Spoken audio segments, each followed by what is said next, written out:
Welcome to tonight's ghostly tale. Tonight's tale is of two stories, both involving screaming skulls. The first one is from Windermere, Cumbria, where Miles Phillipson, the Justice of the Peace, owned Galcourt Hall and a lot of land around the area. He was a greedy man and he wanted more land, and he tried to buy land from a young couple buying the house and the bit land they owned, but the couple wouldn't sell. Miles, not happy at this, hatched a plan and hid a set of silver cups in their house and then told the authorities that the young couple had stolen them. At the trial, they were found guilty, but this was not a surprise as Miles Phillips was the Justice of the Peace, and so he was at the case.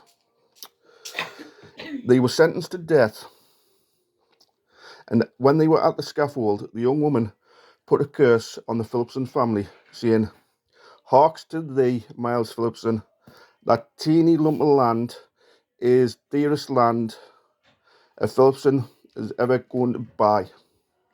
For you shall never prosper, neither ye yourself nor your family or breed. And for as long as Allgarth Hall stands, we shall haunt it day and night." From almost straight after the execution, screams and bangs could be heard in Allgarth Hall every night. Loud scream could be heard. Every time the skulls were removed, they would reappear at the hall or at the door of the hall. The Phillipsons' fortune changed and they were hit with many hardships. To this day, the skulls are boarded up in the walls of the house, never to leave the house again.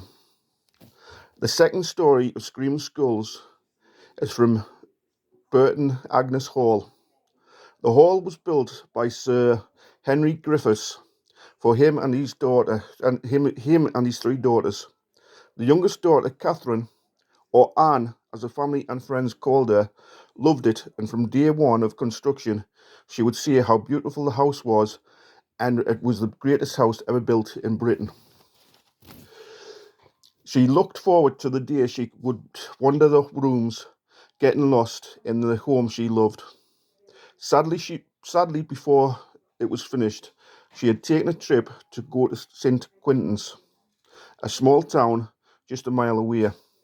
On her way there, she was attacked and robbed, badly beaten, and all her possessions were stolen. When found, she was barely alive. Anne was brought home, where a few days later she died. Before she died, she asked her sisters a gruesome request. She asked them that once she died, would they cut her head from her body so that her head would forever stay in the house. The sisters promised they would, but once Anne was taken to the family tomb, her head was not severed from the body, and she was placed in the tomb with her head still attached. Straight after the burial, noises and screams would be heard around the house, and the ghostly figure of a scary, blood-covered Anne would be seen wandering the halls. After a few weeks of this, the sisters decided to send a servant to the tomb, where he was given instructions to cut Anne's head off her body and bring the head back to the hall. This was brought back, and as soon as the skull came into the house, the screaming stopped. Over the years, if ever the skull is removed from the house, straight away banging and screamings will start in the house, and the ghostly figure of a blood-covered Anne is seen wandering the halls of the home she loved, only to stop once the skull is brought back again.